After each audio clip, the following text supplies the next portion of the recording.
अगर आप मेरे चैनल पर नए हैं और अभी तक चैनल को सब्सक्राइब नहीं किया हुआ तो जल्दी से चैनल को सब्सक्राइब कर दें, वीडियो को लाइक और शेयर कर दें। शुक्रिया। तो इन इंसानों से भी ज्यादा धोखेबाज निकला जो कि अपनी पावर्स को छुपाकर इनसे फाइट कर रहा है। साउची जैसे जैसे चलता हुआ आगे की तरफ बढ़ रहा होता है उसी वक्त उसे और भी ज्यादा फीलिंग आना शुरू होती है। साउची कहता है मुझे लगता है कि मुझे जो चीज अपनी तरफ बुला रही है वो बहुत ज्यादा करीब है। तो सामने की तरफ देखता है तो उसे पता चलता है कि वो जो भी चीज है वो उस ड्रैगन के घोंसले के अंदर है, यानी कि उसी केव के अंदर। साउची कहता है तो मुझे उस ड्रैगन की डेन के अंदर जाना पड़ेगा। पांचवा एल्डर अभी भी उस ड्रैगन के साथ फाइट कर रही होती है और उसे उन सभी को उस ड्रैगन से फाइट करने में काफी ज्यादा मुश्किल हो रही होती है। साउची जैसे तैसे करते हुए उस ड्रैगन के घोंसले के बहुत ज्यादा करीब पहुंच जाता है और वहीं पर एक पत्थर के पीछे छुपा होता है। मोली साउची से कहती है कहीं तुम पागल तो नहीं हो गए, तुम्हारे दिमाग में क्या घुस गया है जो तुम भागते हुए यहाँ पर आगे बढ़ रहे हो? क्या तुम्हें लगता है कि ड्रैगन के घोंसले के अंदर घुसना इतना ज्यादा आसान है? अगर उन लोगों की फाइट के दौरान कोई भी अटैक तुम्हारे पर गिरा तो तुम मरोगे। उम्मीद करो कि उनके अटैक के गिरने से पहले ड्रैगन तुम्हें ना देख ले। साउची उसे कहता है तुम्हें परेशान होने की जरूरत नहीं है, अगर वो ड्रैगन अपनी कल्टीवेशन में एम्पर लेवल पर ही क्यों ना हो, यानी स्टार हब को यूज करके अपने आप को इनविंसिबल किया हुआ है, वो भी मुझे देख नहीं सकता। ड्रैगन की केव के अंदर कोई ऐसा खजाना है जो कि मुझे चाहिए, वो मुझे बुला रहा है, इसी वजह से मुझे उस खजाने को देखने के लिए जाना ही पड़ेगा। मोली साउची से कहती है जितना मुझे तुम्हारी स्टार हब के बारे में पता है कि इस जड़ी बूटी का इफेक्ट खत्म हो जाएगा जैसे तुम्हारे ऊपर कोई अटैक लैंड करेगा। तुम्हें इस बात का जरा भी डर नहीं है कि वो ड्रैगन कहीं तुम्हें देख ना ले और उस ड्रैगन की आग तुम्हारे ऊपर गिर जाए और अचानक से तुम्हारे ऊपर से ये इनविंसिबल शील्ड है जो खत्म हो जाएगी। साउची उसे कहता है क्या तुमने इस बात को नोटिस नहीं किया, वो ड्रैगन अपने घोंसले से काफी दूर जाकर फाइट कर रहा है और कोई भी अटैक अपने घोंसले की तरफ नहीं आने दे रहा है। इसका मतलब यह है कि उसके घोंसले के अंदर कुछ न कुछ ऐसा स्पेशल है जिसको वो प्रोटेक्ट करना चाहता है। वो नहीं चाहता कि उसका घोंसला यहाँ पर बर्बाद हो। मुझे जरा भी परेशानी नहीं है, मैं आसानी से वहाँ पर जा सकता हूँ। मोली उसे कहती है लेकिन मुझे अभी भी डर है कहीं ऐसा न हो कि वो ड्रैगन अपने फायरबॉल को तुम्हारे पर फेंक दे या फिर गलती से वो फायरबॉल तुम्हारे पर गिर जाए। साउची उसे कहता है तुम तो कुछ ज्यादा ही अपशुगनी वाली बातें कर रही हो। क्यों लगता है कि मैं इतना ज्यादा अनलकी हूँ कि इतनी बड़ी बैटल फील्ड में उसका फायरबॉल सिर्फ मेरे ऊपर ही आकर गिरेगा। साउची अभी वहीं पर खड़ा होता है कि उसी वक्त वो फाइव एल्डर जब उसके साथ फाइट कर रही होती है तो उसी वक्त ड्रैगन का एक फायरबॉल सीधा साउची की तरफ आता है। साउची कहता है ये क्या, हमारी जुबान तो बहुत ज्यादा काली है, एक फायरबॉल मेरी तरफ ही आ रहा है और वो जल्दी से जंप करते हुए उसको अवॉइड करता है। साउची उसको अवॉइड करने के बाद कहता है ये तो बहुत ज्यादा क्लोज था, अगर मेरे ऊपर गिरता तो मैं तो यहीं पर मर जाता। साउची कहता है चलो शुक्र है कि मेरे रिफ्लेक्सेस बिल्ली की तरह बहुत ज्यादा तेज है और मैंने जल्दी से उस अटैक को अवॉइड कर लिया। फिर साथ ही साउची को वहाँ पर खुशबू आती है। साउची कहता है यहाँ पर भुने हुए मीट की खुशबू क्यों आ रही है? अपने आसपास सूंघना शुरू करता है और कहता है लगता है कोई यहाँ पर मीट को भून रहा है। मोली चिल्लाकर उसे कहती है बेवकूफ कहीं गए, जल्दी से अपने पिछवाड़े पे देखो, तुम्हारा पिछवाड़ा जल रहा है। साउची भी चिल्लाना शुरू कर देता है और कहता है ये क्या, मेरा पिछवाड़ा तो वाकई में जल रहा है और वो आग को बुझाना स्टार्ट करता है। आग बुझाने के बाद साउची सामने की तरफ देखता है और कहता है इस ड्रैगन के घोंसले के बाहर कोई भी ट्रैप नहीं है और न ही यहाँ पर कोई और दूसरा मिस्टिक बीस्ट है, ये सेफ है। अब मुझे बड़ी स्पीड से भागते हुए घोंसले के अंदर जाना होगा। उस पत्थर को छोड़कर बड़ी स्पीड के साथ अब सीधा घोंसले की तरफ आगे बढ़ रहा है। साउची कहता है मैं यहाँ से वापस नहीं मुड़ सकता, पत्थर से इस घोंसले तक का फासला काफी ज्यादा है, लेकिन मुझे लगता है कि मैं अपनी स्पीड को यूज करते हुए उस ड्रैगन की नजर में आए बिना इस घोंसले के अंदर जा सकता हूँ। साउची का हिसाब बिल्कुल ठीक होता है। साउची बड़ी स्पीड के साथ उस घोंसले के अंदर चला जाता है, लेकिन जैसे वो घोंसले के अंदर जाता है उसी वक्त ड्रैगन उस तरफ देखता और कहता है मुझे अभी भी कुछ महसूस हुआ जैसे कि कोई चीज मेरे घोंसले के अंदर गई है। ड्रैगन अपनी केव की तरफ देख रहा होता है कि उसी वक्त ग्रेट एल्डर चिल्लाकर उसे कहते हैं क्या तुम्हें लगता है कि फाइट के दौरान अपने घर की तरफ देखना चाहिए? साथ ही ग्रेट एल्डर अपनी तलवार को घुमाते हुए उसके ऊपर एक जबरदस्त स्लैश लगाते हैं। ग्रेट एल्डर उसे कहते हैं अगर तुमने इस फाइट पर ध्यान नहीं दिया और फाइट के दौरान दूसरी तरफ देखते रहे तभी नहीं चलेगा कब मैं तुम्हारा सर काट दूंगा। ड्रैगन अभी भी इसी बारे में सोच रहा होता है। ड्रैगन कहता है मैंने वहाँ पर किसी को तो जाते हुए देखा है, या फिर फाइट की वजह से मुझे जहाँ पर चीजें दिख रही है जो दिखनी नहीं चाहिए। जो भी हो मुझे जहाँ पर इस फाइट को जल्दी से खत्म करना होगा ताकि मैं वापस से अपनी केव में जाकर देख सकूं क्या वाकई में वहाँ पर कोई गया है या नहीं, कहीं कोई मेरा खजाना तो नहीं चोरी करने वाला। तो यहाँ पर हम लोग अपनी एपिसोड 19 का एंड करेंगे। तो नेक्स्ट एपिसोड में देखो एपिसोड 20 की शुरुआत ड्रैगन की केव के अंदर से होती है। हमारा साउची ड्रैगन की केव के अंदर चला जाता है। अंदर जाने के बाद वो कहता है यहाँ पर तो बहुत ज्यादा गर्मी है, इंसान तो यहाँ पर एक मिनट भी नहीं रह सकते पर इतनी ज्यादा गर्मी है। मोली उसे कहती है बेवकूफ कहेंगे, ये फायर ड्रैगन की केव है तो फायर ड्रैगन के घोंसले के अंदर गर्मी होगी और क्या होगा। किसने कह दिया कि इंसान यहाँ पर आकर पिकनिक बना सकते हैं। अब जैसे वहाँ पर आगे बढ़ता है तो वहाँ पर नीचे बहुत सारी घास होती है और वो सारी की सारी फायर हर्ब्स होती है, यानी कि वो फायर टाइप की जड़ी बूटियाँ होती हैं और काफी ज्यादा स्पेशल है। साउची कहता है जी तो फायर हर्ब है, ये ऐसी जगह के ऊपर उगती है जहाँ पर बहुत ज्यादा फायर एनर्जी हो। अब हम लोग इसको यूज करते हैं तो ऐसा यूजर जिसके पास फायर एलिमेंट की पावर हो, ये इसकी पावर को दोगुना कर देती है। इस तरह की एक जड़ी बूटी उगने के लिए हजारों साल लगते हैं, तब जाकर ये एक जड़ी बूटी उगती है। लेकिन यहाँ पर तो खजाना है, यहाँ पर तो बहुत सारी जड़ी बूटियाँ हैं। साउची बहुत ज्यादा खुश हो जाता है और कहता है मैं तो बहुत ज्यादा अमीर हो गया, यहाँ पर तो 100 से भी ज्यादा इस तरह की जड़ी बूटियाँ हैं। वो जल्दी से अपने हीवनली पॉइजनस बीड के अंदर उन सारी की सारी जड़ी बूटियों को रख लेता है और कहता है सभी की सभी मेरे पास आ जाओ, अब मैं अमीर हो गया हूँ। इसी वक्त साउची को बाहर से ड्रैगन की आवाज आती है। ड्रैगन अपनी पावर्स को अनलीश करता है और उनसे कहता है कि लालची इंसानों जल्दी से तैयार हो जाओ अपने लालच की सजा पाने के लिए। साउची भी बहुत ज्यादा घबरा जाता है और कहता है ये क्या, इस ड्रैगन की पावर अचानक से इंक्रीज कैसे हो गई। ऐसे सारे एल्डर भी यही कह रहे होते हैं। वो लोग कहते हैं इस ड्रैगन की पावर्स इतनी ज्यादा कैसे बढ़ गई हैं, थोड़ी देर पहले तो इसकी पावर्स इतनी नहीं थी और हम लोग इसको बड़ी आसानी से हरा रहे थे। ये ड्रैगन तो अपनी कल्टीवेशन में एम्परर रैंक पर है, हम लोग एक एम्परर रैंक के डीमन बीस्ट का मुकाबला नहीं कर सकते। साउची जल्दी से जल्दी वहाँ पर जितनी भी हर्ब्स होती है उन सभी को अपने पॉइजन स्पीड में रखना स्टार्ट करता है और कहता है लगता है कि ये बैटल खत्म होने वाली है और बहुत ही जल्दी ड्रैगन वापस अपने घोंसले में आ जाएगा। साउची जैसे वहाँ पर जड़ी बूटियों को रख रहा होता है उसी वक्त तो चीज जो कि उसे बुला रही होती है वो उसे अपनी तरफ बुलाना स्टार्ट करती है। साउची उसकी तरफ चलना स्टार्ट कर देता है। मोली उसे कहती है जुनची क्या तुम मेरी आवाज सुन रहे हो, तुम उस तरफ कहाँ पर जा रहे हो, हमें जल्दी से जल्दी यहाँ से निकलना होगा क्योंकि ड्रैगन किसी वक्त भी यहाँ पर वापस आ सकता है। लेकिन साउची मोली की कोई बात नहीं सुनता, वो सीधा जा रहा होता है जहाँ पर वो खजाना पड़ा हुआ है। वहीं पर सामने एक छोटा सा पत्थर पड़ा होता है। साउची कहता है मुझे लगता है कि वही चीज मुझे बुला रही है, फिर उसके पास जाना पड़ेगा, मुझे देखना पड़ेगा कि वो क्या चीज है। तो वो सीधा उसके पास पहुँच जाता है और जाकर उस चीज को अपने हाथ में उठाता है। वो उस पत्थर को अपने हाथ में उठाता है तो उसके अंदर एक बीड होता है जो कि चमकना शुरू कर देता है। मोली चिल्लाकर उसे कहती है साउची उसको टच मत करना, लेकिन साउची उस पत्थर के अंदर से उस छोटे बीड को बाहर निकाल लेता है। मोली साउची से कहती है अब तुमने इसको टच कर दिया है, के ऊपर उस ड्रैगन ने एक समनिंग स्पेल कास्ट किया हुआ था, जैसे ही तुम इसको टच करोगे वो ड्रैगन यहाँ पर आ जाएगा। तो साउची उस बीड को अपने हाथ में उठाकर मोली से कहता है ये है क्या चीज, ये चीज मुझे यहाँ पर बुला रही थी, इतने ज्यादा खतरे के बावजूद मैं इस चीज को लेने के लिए यहाँ पर आ गया, इसका मतलब यह है कि ये बहुत ज्यादा स्पेशल होगी। इसको देखकर मुझे ऐसा महसूस हो रहा है जैसे कि ये मेरी बॉडी का हिस्सा है और मेरे अलावा दुनिया में कोई भी ऐसा इंसान नहीं है जो कि इसको अपने पास रख सके, ये मेरी चीज है। मोली उसे कहती है मुझे इस बारे में नहीं पता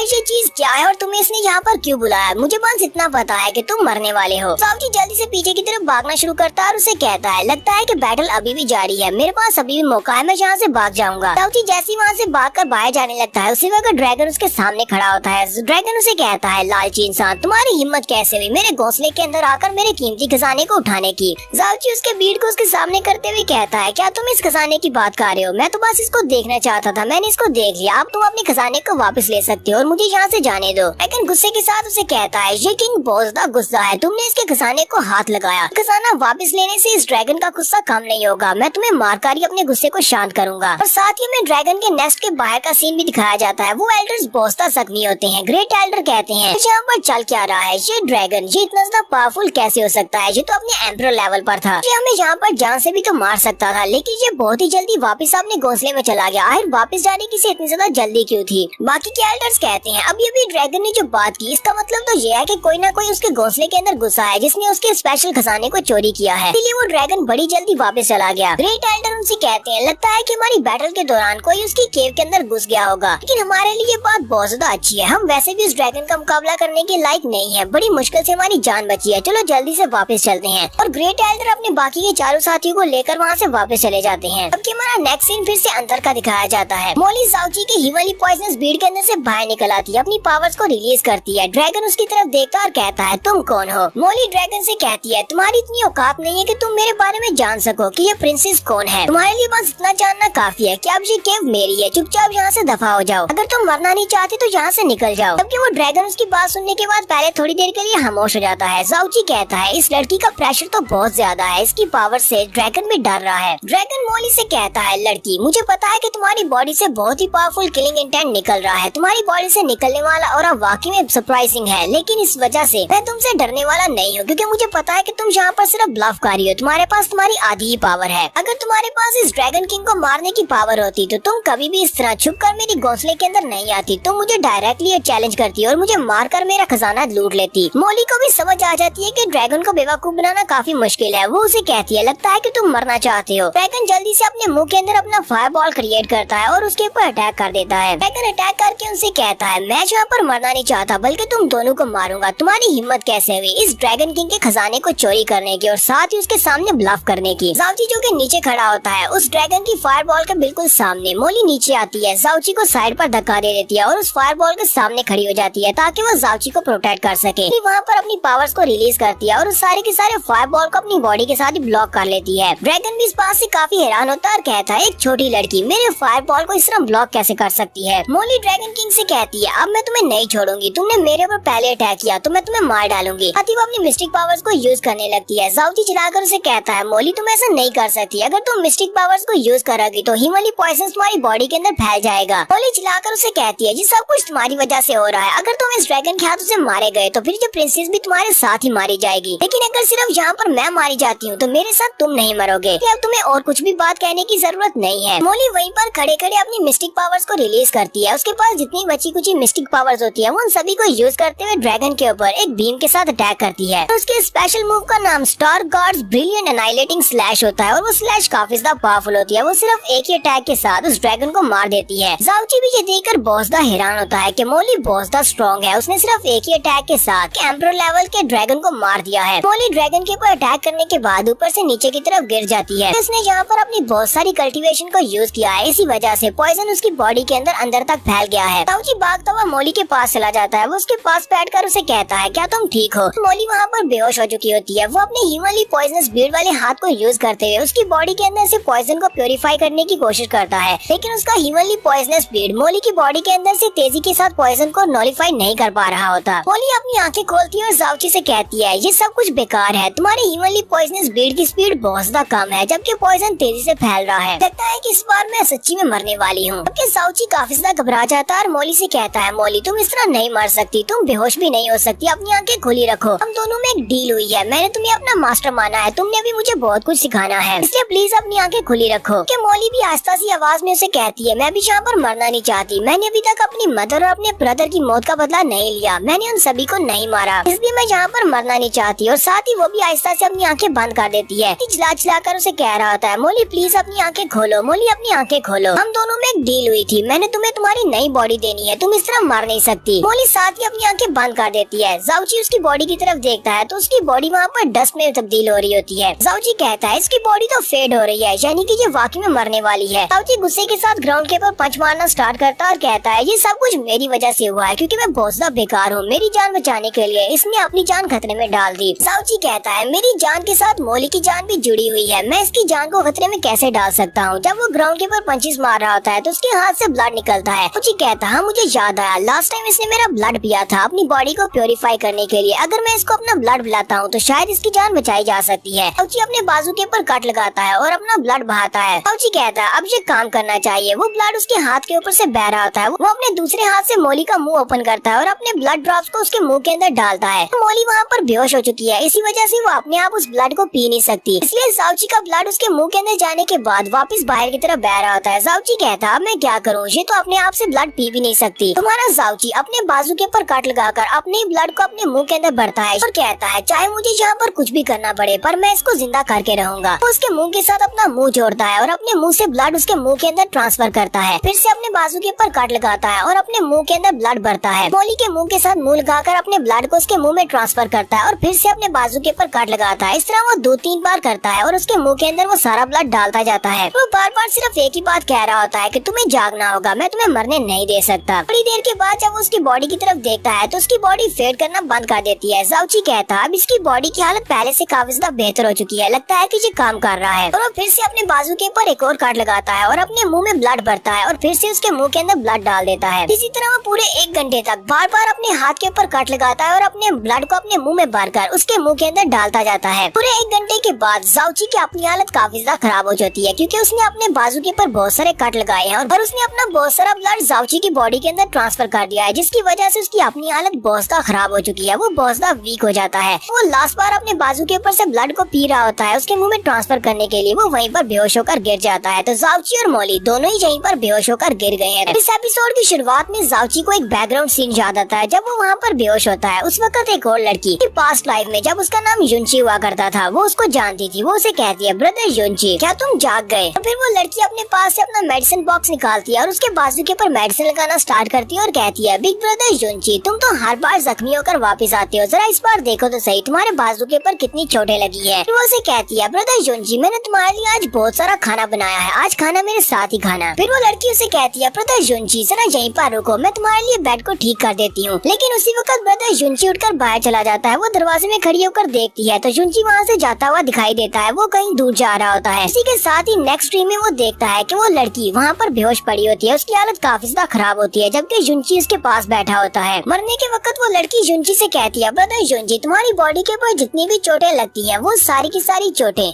मेरे दिल के ऊपर भी लगती है, मेरे दिल के ऊपर भी उतने ही जख्म है। तुम जहाँ पर मेरी केयर नहीं कर पाए, अगर फ्यूचर में कोई ऐसी लड़की हुई जो तुम्हारी साइड पर रहना चाहती हो, उसका बहुत ज्यादा ख्याल रखना, क्योंकि वो हीवंस की तरफ से भेजा हुआ एक एंजल होगी सिर्फ तुम्हारे लिए। साथ ही वो लड़की रोते हुए अपनी आंखें बंद कर देती है और वहीं पर मर जाती है। इसी के साथ ही हमारे जाउची आंखें खुल जाती है। जाउची एक लंबा सांस लेता है और चिल्लाकर कहता है, ये क्या था। लेकिन जैसे हमारा जाउची आंखें खोलकर सामने देखता है तो उसके सामने मोली बैठी होती है। वो मोली से कहता है, मोली, क्या तुम ठीक हो गई? शुक्र है कि तुम्हें होश आ गई। मोली उसे कहती है, चुपचाप ग्राउंड के ऊपर पड़े रहो, मुझसे ज्यादा बुरी हालत तो तुम्हारी हो चुकी है, तुमने बहुत सारा ब्लड वेस्ट कर दिया, इसी वजह से तुम कमजोर हो गए हो। मोली जाउची से कहती है, मुझे ये बताओ कि तुमने मेरी जान क्यों बचाई? तुम्हारे लिए ये बात तो बहुत ज्यादा अच्छी थी कि तुम यहाँ पर मुझे छोड़कर चले जाते और मैं यहीं पर मर जाती, क्योंकि मेरे मरने से तुम्हें कोई फर्क भी नहीं पड़ता। हम दोनों के दरमियान में जो डील हुई थी वो भी खत्म हो जाती, तो वो तीनों कंडीशंस को पूरा नहीं करना पड़ता और न ही तुम्हें मेरी नई बॉडी बनाने में मेरी हेल्प करना पड़ती। जाउची उसे कहता है, क्योंकि तुमने यहाँ पर ड्रैगन से मेरी जान बचाई और ऊपर से तुम मेरी मास्टर हो, तो मैं अपनी मास्टर को यहाँ पर मरने कैसे दे सकता हूँ। इसकी बात सुनने के बाद शर्माना शुरू कर देती है और उसे कहती है, मैंने यहाँ पर तुम्हारी जान इसलिए बचाई है क्योंकि अगर तुम मरोगे तो मैं भी साथ मरूंगी। अगर मुझे अपने लिए एक नई बॉडी चाहिए तो उसके लिए मुझे तुम्हें बहुत ज्यादा स्ट्रॉन्ग बनाना होगा। तुम्हें वाकई में लगता है कि मैं ये सब कुछ सिर्फ तुम्हारे लिए कर रही हूँ? मैंने तुम्हारी जान नहीं बचाई, बल्कि मैं अपने लिए सब कुछ कर रही हूँ ताकि मुझे नई बॉडी मिल सके। जाउची उसे कहता है, ये सारी बातें मुझे अच्छी तरह से पता है कि तुम ये सब कुछ अपने लिए कर रही हो। जाउची उसे कहता है, लेकिन तुम बहुत ज्यादा खूबसूरत हो। मोली एक बहुत ही प्यारी लड़की है, इतनी ज्यादा प्यारी लड़की कि एक एंजल की तरह बहुत ज्यादा प्यारी है। मोली उसकी बात सुनने के बाद और भी ज्यादा ब्लश करना स्टार्ट कर देती है। जाउची मोली से कहता है, हाँ मुझे पता है कि तुम बहुत ज्यादा खतरनाक हो, तुम्हारा किलिंग इंटेंट बहुत ज्यादा पावरफुल है और तुम्हें गुस्सा बहुत ही जल्दी आता है, लेकिन मैं नहीं चाहता कि तुम मुझे छोड़कर कहीं पर जाओ, मैं तुम्हें अपने साथ रखना चाहता हूँ। मोली जाउची से कहती है, क्या सिर्फ इतनी सी वजह से तुम मेरे साथ रहना चाहती हो? तुम्हें नहीं पता कि मैंने अपनी पास्ट लाइफ में क्या किया है? तो मोली जहाँ पर जाउची को अपने बारे में बताती है, वो उसे कहती है, जब मेरा 12वां जन्मदिन था, अपने 12वें जन्मदिन वाले दिन मैंने सिर्फ एक ही दिन में पूरे 13 लाख लोगों की जान ली है। इसी वजह से मेरा किलिंग इंटेंट इतना ज्यादा पावरफुल है। दिन मैंने एक व्हाइट कलर की ड्रेस पहनी हुई थी, लेकिन इतने सारे लोगों की जान लेने के बाद मेरी वो व्हाइट ड्रेस पूरी तरह से रेड कलर में चेंज हो गई और उसी दिन के बाद से मुझे ब्लडी मोली का नाम दिया गया। मैंने अपनी पास्ट लाइफ में बहुत ही बुरे काम किए हैं, सभी लोग मुझसे बहुत ज्यादा डरते हैं, वो लोग मेरे नाम से भी डरते हैं और सभी लोग मुझसे डरते हैं, इसलिए मुझे मारना भी चाहते हैं। तो मैं किसी डीमन से कम नहीं हूँ। साथ ही मोली वहीं पर बैठकर रोना शुरू कर देती है। हमारा जाउची अपना हाथ आगे बढ़ाता है और उसे कहता है, मुझे तुम्हारे ऊपर पूरा यकीन है, मुझे लगता है कि तुम एक बहुत ही काइंड हार्टेड लड़की हो, तुम एक बहुत ही अच्छे दिल की मालिक हो। तुमने इतने सारे लोगों की जान ली है तो उसके पीछे कोई ना कोई बड़ी वजह जरूर रही होगी। किसी भी इंसान के बुरा बनने के पीछे कोई ना कोई वजह जरूर होती है। किसी ने तुम्हारे प्यारों को तुमसे छीन लिया होगा, उसी के बाद तुमने इतने सारे लोगों की जान ली है। हमारा जाउची मोली को वहाँ पर इस बात का एहसास दिलाता है कि तुम अकेली नहीं हो। वो उसे कहता है, तुम्हारी पास्ट लाइफ में तुमने बहुत सारे गुनाह किए हैं, तो मैं उन सारे गुनाहों का बोझ तुम्हारे साथ उठाने को तैयार हूँ। आज के बाद तुम अकेली नहीं हो, मैं तुम्हारे साथ हूँ कि तुमने मुझे अपना डिसाइपल बनाया है, तुम मेरी मास्टर हो, तो तुम्हारा सारा कुछ अब मेरा है। मोली वहीं पर बैठे आराम से रो रही होती है, उसके आंसू बह रहे होती हैं। जाउची से कहता है, अगर तुम यहाँ पर चीख चीख कर रोना चाहती हो तो तुम जोर से भी रो सकती हो। जैसी मोली उसकी बात सुनती है, वो एक छोटी बच्ची की तरह जोर जोर से चिल्लाना शुरू कर देती है। वो जोर जोर से चिल्लाकर रो रही होती है। जाउची भी इस बात से काफी हैरान हो जाता है कि मैंने तो सिर्फ इसको रोने का कहा था और ये तो एक छोटी बच्ची की तरह चिल्लाना शुरू कर दिया। मोली रोते हुए साथ साथ शर्मा भी रही होती है और वो जाउची से कहती है, मैं तुम्हारी मास्टर हूँ, लेकिन जब तुम मेरी जान बचा रहे थे तब तुमने यहाँ पर मुझे बहुत बार किस किया और ये तुमने बहुत ही गलत किया। अब यहाँ पर तुम मुझे रोने का कह रहे हो, तुम अपनी मास्टर को इस तरह बुली नहीं कर सकते, तुम बहुत ही बुरे हो। जाउची भी उसकी तरफ देखकर काफी ज्यादा हैरान होता है। वो उठकर खड़ा हो जाता है। जाउची अपने आप में सोच रहा होता है, मोली को लगता है कि इसने बहुत सारे लोगों की जान ली है, इसी वजह से इसने अपनी पास्ट लाइफ में गुनाह किए हैं, लेकिन इसको शायद इस बारे में नहीं पता कि मैंने भी अपनी पास्ट लाइफ में बहुत सारे गुनाह किए हैं। जाउची अपने आप से कहता है, मोली अपने आप को एक डीमन कहती है क्योंकि इसने 13 लाख लोगों की जान ली है। इसको लोग डीमन कहेंगे तो फिर मुझे लोग क्या कहेंगे? इस दिन मेरे मास्टर की मौत हुई थी, उस दिन मैंने एक दिन में 70 लाख लोगों को पॉइजन देकर उनकी जान ले ली। अगर यहाँ पर कोई रियल डीमन है तो वो मैं हूँ, मोली नहीं। जुनची की बैकग्राउंड स्टोरी तो काफी ज्यादा इम्प्रेसिव लग रही है कि इसने एक दिन में 70 लाख लोगों की जान ली है। तो हमारी मोली वहीं पर थोड़ी देर के लिए बैठकर रोती है। अपना मन हल्का कर लेने के बाद वो उसे कहती है,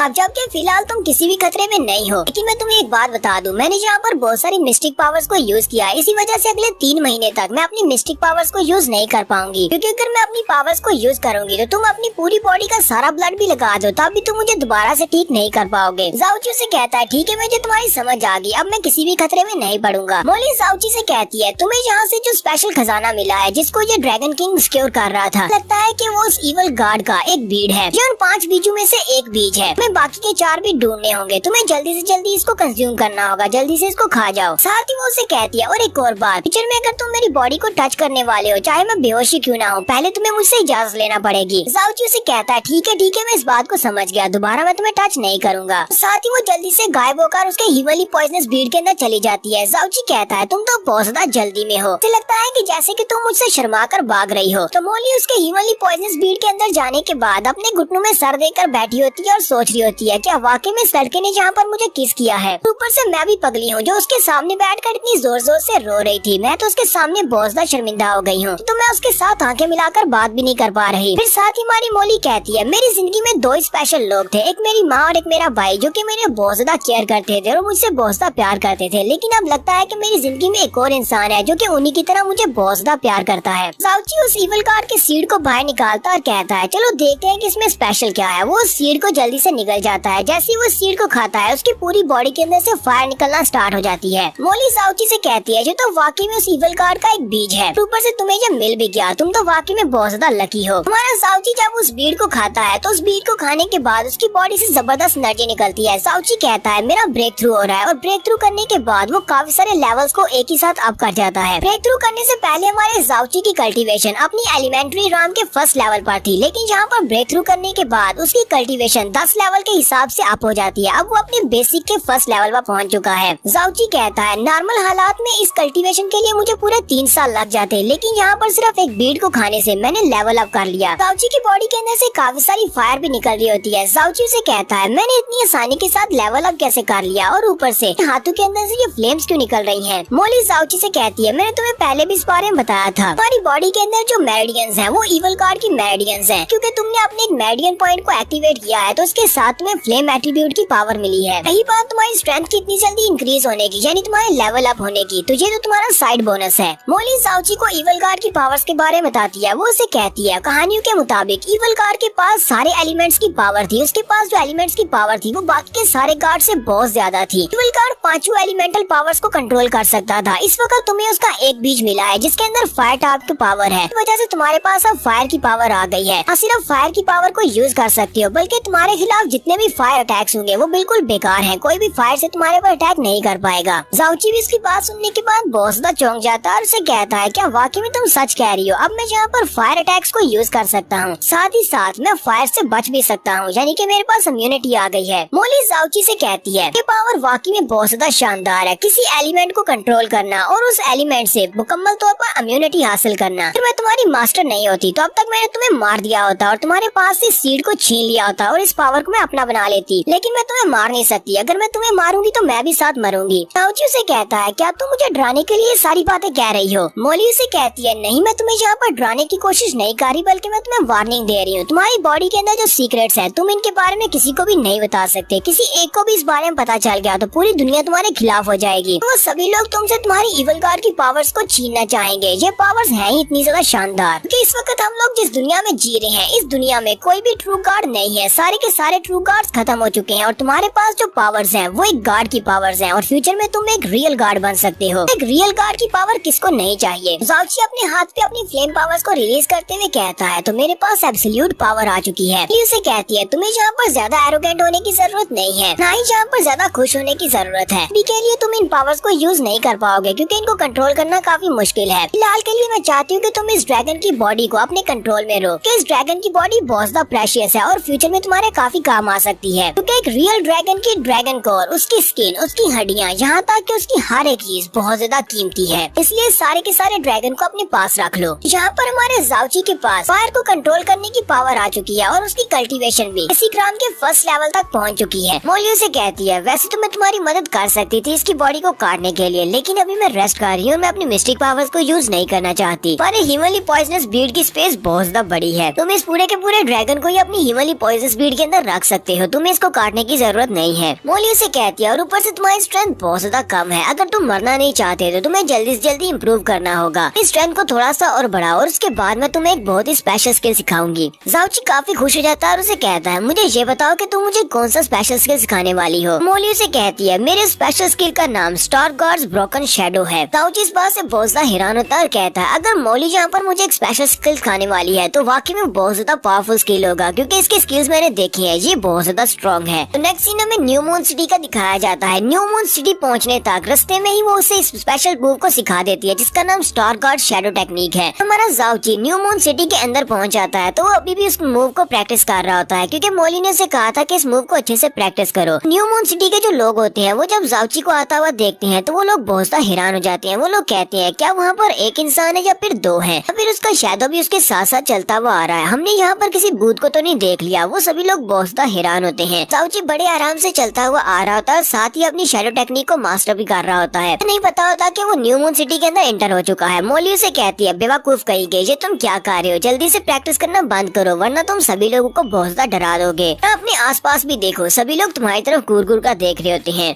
जाओची उसे कहता है, मोली लेकिन तुम्ही ने तो कहा था कि मुझे हर वक्त प्रैक्टिस करनी है ताकि मैं जल्दी से जल्दी स्टार गॉड शैडो टेक्निक की प्रोफिशिएंसी को और ज्यादा बढ़ा सकूं और मैं इसको मास्टर कर सकूं। मोली उसे कहती है, बेवकूफ कहीं के, मैंने तुम्हें वहाँ पर पहाड़ी इलाके में इसको प्रैक्टिस करने का कहा था, मैंने ये नहीं कहा था कि न्यू मून सिटी के अंदर एंटर होने के बाद भी इसको प्रैक्टिस करते रहो। लोगों के चेहरे देखो, जैसे कि उन लोगों ने यहाँ पर एक भूत को आते हुए देख लिया है। जाओची जैसे ही अपने आसपास देखता है तो वो सभी लोग वहाँ पर डर के खड़े होते हैं, क्योंकि उन सभी ने जाओची के शैडो को भी साथ चलता हुआ देखा है। जाओची कहता है, लगता है मैं प्रैक्टिस करने में बहुत ज्यादा फोकस हो गया था और मैंने देखा ही नहीं कि हम लोग न्यू मून सिटी के अंदर आ चुके हैं। मोली जाओची की तारीफ करते हुए कहती है, मैंने ऐसा सोचा नहीं था कि तुम सिर्फ एक ही महीने में स्टार गॉड शैडो टेक्निक के फर्स्ट लेवल को मास्टर कर लोगे। तुम्हारे पास तो काफी अच्छी कम्प्रीहेंशन एबिलिटीज हैं, तुमने ब्रोकन शैडो टेक्निक को अच्छे से मास्टर किया है। जाओची उसे कहता है, क्योंकि मेरी मास्टर बहुत ज्यादा अच्छी है इसी वजह से। मोली से कहती है, हाँ ये तुमने बिल्कुल ठीक कहा। यहीं पर मोली हमें बताती है कि पिछले एक महीने में उसने जाओची को कितनी कड़ी ट्रेनिंग दी है। कहती है, पिछले एक महीने में तुमने अपनी बैग के ऊपर 300 किलो का एक बड़ा वजनी पत्थर उठाकर 350 किलोमीटर का सफर तय किया है और इसी वजह से तुम्हारी फिजिकल कॉन्स्टिट्यूशन पहले से बदल चुकी है। Star God broken shadow technique को मास्टर करने के लिए सब कुछ जरूरी था, इसी वजह से तुमने एक ही महीने में इसको मास्टर कर लिया है। मोली जाओची से कहती है, हमारे पास जो इवल गार्ड की 7 मेरिडियंस थी, जो स्पेशल 7 मेरिडियंस थी, मुझे लगता है कि तुम उनमें से एक मेरिडियन को आप ओपन कर सकते हो। जाओची भी हैरान होता है, कहता है, क्या वाकई में इसको ओपन कर सकता हूँ। मोली उसे कहती है, हाँ तुम इसको ओपन तो कर सकते हो, लेकिन बहुत ही बुरी सिचुएशन में। तुम्हें फिलहाल के लिए इसको ओपन करने का मशवरा नहीं दूंगी। किसी ऐसे वक्त जब तुम्हारी जान बहुत ज्यादा खतरे में हो और तुम्हारे पास और कोई भी ऑप्शन ना हो, तब तुम उस मेरिडियन को ओपन करके अपनी एनर्जी को एकदम से बढ़ा सकते हो। लेकिन अगर ये तरीका फेल रहा तो फिर तुम्हारी बॉडी परमानेंटली डैमेज हो जाएगी। जाओची उसे कहता है, ठीक है मैं फिलहाल के लिए इसे ओपन नहीं करूंगा। जाओची एक गली के अंदर जाता है और कहता है, यहाँ पर तो आसपास कोई भी नहीं है, और वो जल्दी से अपने हाथ को अपने चेहरे के ऊपर मारता है और अपने चेहरे की कॉन्स्टिट्यूशन को चेंज कर लेता है, यानी कि वो अपना बेस बदल लेता है। मोली बहुत ज्यादा हैरान होती है और कहती है, ये तुमने क्या किया। जाओची उसे कहता है, मैंने अपना बेस बदला है, अब मैं जाओची के इस खूबसूरत से चेहरे के साथ जहाँ पर तो नहीं आ सकता और चीजें नहीं बेच सकता। मोली बहुत ज्यादा हैरान होती है और कहती है, तुम तो अपने आप को डिस्गाइज भी दे सकते हो, यहाँ तक कि तुम्हारी आवाज भी चेंज हो गई है। जाओची उसे कहता है, क्या मैंने तुम्हें पहले नहीं बताया कि मैं एक बहुत ही अच्छा डॉक्टर हूँ, इसलिए मैं अपने चेहरे को बड़ी आसानी से चेंज कर सकता हूँ, मेरे लिए ये काम बहुत ज्यादा आसान है। मोली से कहता है, हम लोग न्यू मून सिटी में आ तो गए हैं, लेकिन हम लोग इस वक्त बहुत ज्यादा गरीब है और मुझे पैसों की जरूरत है। जाओची के खूबसूरत चेहरे के साथ में महंगी चीजों को जाकर बाजार में नहीं बेच सकता। जाओची ब्लैक मार्केट में चला जाता है। ब्लैक मार्केट में पहले से बहुत सारी आइटम्स रखी होती हैं जो कि बेचने के लिए होती हैं। यहाँ पर बहुत सारे हंटर्स आते हैं अपनी ब्लैक की आइटम्स को बेचने के लिए। जाओची मोली से कहता है, मुझे एक बार ग्रैंडपा ने बताया था कि न्यू मून सिटी के अंदर ब्लैक मून गिल्ड वालों की एक ब्रांच है, वो लोग बहुत सारी आइटम्स को खरीदते भी हैं और बेचते भी हैं। मैं यहाँ पर अपनी कुछ चीजों को बेचूंगा और साथ ही यहाँ से तुम्हारे लिए कुछ अच्छे कपड़े भी खरीदेंगे, हो सकता है कोई अच्छे कपड़े मिल जाए। मोली से कहती है, ये तुमने बहुत ही अच्छा किया कि तुमने अपनी अपीयरेंस को चेंज कर लिया। जाउची की अपीयरेंस के साथ अगर वो यहाँ पर कोई चीज बेचने के लिए आता, सभी लोग बहुत ज्यादा हैरान हो जाते हैं कि इस लड़के के पास इतना कुछ कहाँ से आया है। हमारा जाउची ब्लैक मून गिल्ड के अंदर चला जाता है। जाउची कहता है यहाँ पर तो बहुत कुछ है, बहुत सारी शॉप्स है, मुझे किसी ऐसी शॉप को ढूंढना होगा जहाँ पर मैं अपनी चीजों को बेच सकूँ। जाउची एक शॉप वाले के पास जाता है। वो उसे कहता है कि आप यहाँ पर कुछ खरीदने के लिए आए हैं या फिर बेचने के लिए आए हैं। जाउची अपने पास से 3 पिल्स निकालता है और उसे कहता है ये फायर स्पिरिट पिल्स है, मुझे इन्हें बेचना है, चलो जल्दी से बताओ तुम कितने में खरीदोगे। उस शॉपकीपर जैसे उन फायर पिल्स को देखता है तो वो बहुत ज्यादा हैरान हो जाता है, क्योंकि वो फायर पिल्स वो 10th रैंक की फायर पिल्स होती हैं, क्योंकि आज से पहले उसने 10th रैंक की पिल नहीं देखी। 10th रैंक की पिल्स बहुत ज्यादा रेयर होती हैं और यहाँ पर हमें पिल्स के बारे में बताता है। एक पिल को बनाने के लिए बहुत सारे प्रोसेसेस को पूरा करना पड़ता है। पहले तो पिल को बनाने के लिए इंग्रेडिएंट्स को चूज करना पड़ता है और उन सारे इंग्रेडिएंट्स का टाइम लिमिट पूरा होना चाहिए कि उनको टाइम पर हार्वेस्ट किया जाए और उसके बाद उन सभी को रिफाइन किया जाए। उन सभी को रिफाइन करने के लिए फायर की जरूरत पड़ती है, जो कि बहुत ही बड़ा डॉक्टर कर सकता है। एल्केमिस्ट ही एक पिल को बना सकता है, जितनी ज्यादा उसकी हायर एफिशिएंसी होगी वो उतनी ज्यादा अच्छी पिल बनाएगा। बहुत सारे बड़े किंगडम्स के अंदर उनके पास जो अपने डॉक्टर्स हैं, यानी कि जो एल्केमिस्ट हैं, तो ज्यादा से ज्यादा 7th या 8th रैंक की पिल्स को बना सकते हैं। कुछ एल्केमिस्ट ऐसे होते हैं जो कि बहुत ही महान होते हैं, वो 9th लेवल की पिल्स को बना सकते हैं। 9th लेवल की पिल को हासिल करना भी काफी ज्यादा मुश्किल है, लेकिन ये लड़का यहाँ पर 10th रैंक की पिल्स को लेकर आया है और ऊपर से एक नहीं बल्कि ये यहाँ पर 3 10th रैंक की पिल्स को बेचने के लिए आ गया है। मुझे देखने के बाद वो लड़का काफी ज्यादा हैरान होता है। जाउची से कहता है तुम्हें इतना टाइम क्यों लग रहा है, जल्दी से बताओ तुम इनको खरीदोगे या नहीं। तो शॉपकीपर उसे कहता है सर आपकी ये तीनों ही पिल बहुत ज्यादा कीमती है, ये बहुत ज्यादा रेयर है और ऊपर से बेस्ट क्वालिटी की है। ठीक है मैं यहाँ पर आपके लिए ऑफर करता हूँ। वो उसे कहता है मैं आपको इन तीनों पिल्स के बदले में 300 पर्पल मिस्टिक कॉइन्स दूंगा। जाउची उसकी ऑफर सुनने के बाद बहुत ही बुरा सा रिएक्शन देता है। वो चुपचाप उसके सामने खड़ा होता है, जबकि शॉपकीपर कहता है लगता है कि मैंने इसके बहुत ही कम पैसे बता दिए, इसीलिए इस बंदे के चेहरे के रिएक्शंस इतने ज्यादा कोल्ड है। लगता है कि अब ये बंदा मुझे अपनी पिल्स नहीं बेचेगा, पहले इसको ज्यादा कीमत बतानी चाहिए थी। कि हमारा जाउची सोच रहा होता है इसने मुझे यहाँ पर 300 मिस्टिक कॉइन्स देने का कहा है। 300 मिस्टिक कॉइन्स, ये पूरे 30 लाख येलो मिस्टिक कॉइन्स बनते हैं, क्योंकि कंट्री में एक एवरेज फैमिली अपने साल का टैक्स देती है, तो बहुत ज्यादा रकम है। जाउची इस बात से बहुत ज्यादा खुश होता है, क्योंकि वो यहाँ पर आपस में सोच रहा होता है कि ये कितना ज्यादा पैसा बनता है। इसी वजह से उसके चेहरे के एक्सप्रेशन ऐसे हो जाते हैं, जबकि शॉपकीपर सोच रहा होता है लगता है मैंने इसको कीमत कुछ ज्यादा ही कम बता दी। वो जैसी कीमत को बढ़ाने लगता है तो जाउची से कहता है ठीक है हमारी डील हो गई, तुम इन तीनों पिल्स को रख सकते हो, मुझे दे दो जितना तुम देने वाले हो। वो शॉपकीपर को तो यहाँ पर बहुत ज्यादा फायदा हो गया। वो जल्दी से जल्दी अपने पास से टोकन निकालता है और उसको दे देता है। साथ ही वो सोच रहा होता है मुझे यहाँ पर बहुत ज्यादा फायदा हुआ है, मैंने इससे 300 मिस्टिक क्रिस्टल्स के बदले में इसको खरीद लिया, जबकि मैं इसे 600 मिस्टिक क्रिस्टल्स के बदले में बेच सकता हूँ। कि हमारा जाउची भी अपने पैसे लेते हुए सोच रहा होता है मैंने यहाँ पर बहुत ज्यादा पैसा कमाया है, पता नहीं इतना सारा पैसा खर्चने में मुझे कितने साल लगेंगे। अगर आंटी को इस बारे में पता चला कि मैं बहुत ज्यादा अमीर हो गया हूँ तो वो तो शॉक हो जाएगी। जाउची और शॉपकीपर दोनों ही अपने अपने हिसाब से सोच रहे होते हैं कि उन्होंने यहाँ पर बहुत ज्यादा फायदा कमाया है। जाउची जब शॉपकीपर की तरफ देखता है तो वो अंदर से काफी खुश होता है। जाउची कहता है लगता है कि यहाँ पर मेरे सामने नाटक कर रहा है, इसने मुझसे बहुत सारा फायदा कमाया है। जाउची अपने पास से ड्रैगन कोर को निकालता है और उसे कहता है मैं इस ड्रैगन कोर को बेचना चाहता हूँ, चलो जल्दी से बताओ कितने में खरीदोगे। फिर वहाँ पर ड्रैगन कोर को निकालता है। शॉपकीपर की आंखें फटी की फटी रह जाती हैं। वो चिल्लाकर कहता है सर ये क्या, ये तो एक ड्रैगन कोर लगती है। कि वहाँ पर आसपास जितने लोग होते हैं वो सभी लोग भी उसकी रोशनी देखकर बहुत ज्यादा हैरान होते हैं और कहते हैं आखिर वहाँ पर उस लड़के ने अपने पास से कौन सा ट्रेजर निकाला है, वो तो काफी ज्यादा कीमती लगता है। शॉपकीपर जैसे ही उस ड्रैगन कोर को देखता है वो कहता है ये तो एक ड्रैगन का कोर है जो कि अपने एमरल्ड लेवल पर था। अली भी चिल्लाकर उसे कहती है जाउची ये तुम क्या कर रहे हो, तुम ड्रैगन कोर इसको कैसे बेच सकते हो, तुम्हें पता भी है ये कितनी ज्यादा कीमती चीज है। जाउची उसे कहता है परेशान होने की जरूरत नहीं है, मैं सिर्फ इसको ये शो करवा रहा हूँ ताकि ये मुझसे डर जाए कि मैं बहुत ज्यादा स्ट्रॉन्ग और अमीर फैमिली से हूँ। मैं एक ड्रैगन को मारकर उसकी ड्रैगन कोर को भी निकाल सकता हूँ। अगर फ्यूचर में कोई चीज बेचने के लिए आऊंगा तो ये मुझसे ज्यादा सवाल नहीं पूछेंगे। जाउची शॉपकीपर से कहता है अब इसको घूरना बंद करो और जल्दी से ऑफर बताओ कि तुम इसे कितने में खरीदोगे। शॉपकीपर उसे कहता है प्लीज कस्टमर जरा थोड़ा सा इंतजार करे, मैं इस लायक नहीं हूँ कि मैं इस कोर की कीमत लगा सकूँ, मैं अपने एल्डर को बुला कर लाता हूँ कि ये कोर बहुत ज्यादा महंगी है और मैं इतनी ज्यादा ट्रांजैक्शन नहीं कर सकता। वो जल्दी से एल्डर को आवाज देता है। वो उनसे कहता है एल्डर पो जल्दी से बाहर आए, एक बहुत ही इंपॉर्टेंट मैटर है, मेरे पास एक मिस्टिक कोर आई है, एक बंदा मिस्टिक कोर को बेचना चाहता है। तो एल्डर पो जल्दी से बाहर निकलते हैं और उसे कहते हैं क्या हो गया, सिर्फ एक मिस्टिक कोर को देखकर तुम इतना ज्यादा हैरान क्यों हो रहे हो, पता है कि हमारे पास दिन में कितनी सारी मिस्टिक कोर्स बेचने के लिए आई जाती हैं और हम लोग कितनी मिस्टिक कोर्स को बेचते हैं। हम लोग ब्लैक मून गिल्ड के मेंबर्स हैं और हम लोग एक कोर की वजह से इतने ज्यादा हैरान परेशान कैसे हो सकते हैं। अपनी हालत की तरफ तो देखो, लोग तुम्हारी तरफ देखकर क्या सोचेंगे कि ब्लैक मून गिल्ड वालों के पास मिस्टिक कोर्स की कमी है जो वो एक मिस्टिक कोर को देखकर इतनी ज्यादा लाट टपका रहे हैं। एल्डर की नजर जैसे उस ड्रैगन के मिस्टिक कोर के ऊपर पड़ती है वो भी जोरदार चीख मारते हैं और कहते कहती है ये तो एक एम्परर लेवल के ड्रैगन की मिस्टिक कोर है। ज़ाओची उस एल्डर से कहता है एल्डर पो तब एक ड्रैगन के मिस्टिक कोर को देखकर आप लोग इतने ज्यादा चौंक रहे हैं। मुझे तो लगा था कि ब्लैक मून गिल्ड वालों ने पहले इस तरह के मिस्टिक कोर को देखा होगा। अभी थोड़ी देर पहले तो आप अपनी तारीफें कर रहे थे। एल्डर पो ज़ाओची से कहते हैं एस्टीम कस्टमर, क्या मुझे आप अपना नाम बताना पसंद करेंगे? आपका नाम क्या है? आप यहाँ पर इस बहुत ही पावरफुल कोर को बेचने के लिए आए हैं। जबकि हमारा ज़ाओची उसी वक्त अपनी पावर्स को रिलीज करता है और उसे कहता है मुझे पता है कि ब्लैक मून गिल्ड में हम लोग आसानी से अपनी चीजें बेच सकते हैं, लेकिन तुम लोगों ने यहाँ पर अपने कस्टमर्स का नाम पूछना कब से शुरू कर दिया, या फिर तुम्हें किसी ने ऑर्डर दिया है मेरी बैकग्राउंड जानने के बारे में? ज़ाओची गुस्से के साथ उससे बात करता है तो एक सेकंड के लिए उसकी बॉडी के अंदर से किलिंग ऑरा रिलीज होता है, जो कि उसका अपना किलिंग ऑरा होता है। एल्डर पो उसके किलिंग ऑरा को महसूस करते हैं और वो बहुत ज्यादा घबरा जाते हैं। एल्डर पो कहते हैं इसका किलिंग ऑरा तो बहुत ज्यादा टेरिबल है, इतना ज्यादा किलिंग ऑरा तो सिर्फ हजारों लाखों लोगों को मारकर ही मिलता है। मुझे लगता है कि इसने 1 लाख से भी ज्यादा लोगों की जान ली है, तब जाकर इसकी बॉडी से इतना ज्यादा किलिंग इंटेंट निकल रहा है, इसका किलिंग इंटेंट रिलीज होता है। ये देखकर एल्डर पो बहुत ज्यादा घबरा जाती है और कहती है ठीक है मैं समझ गया, मैं तुमसे तुम्हारा नाम नहीं पूछूंगा, मेरा ऐसा कोई भी बुरा इरादा नहीं है, मैं तो सिर्फ इसलिए आपका नाम जानना चाहता था क्योंकि आप एक महान वॉरियर हैं। अगर आपने एक रियल ड्रैगन को मार दिया है जो कि अपनी एम्परर स्टेज पर था और उसके ड्रैगन कोर को निकाला है, तो इसका मतलब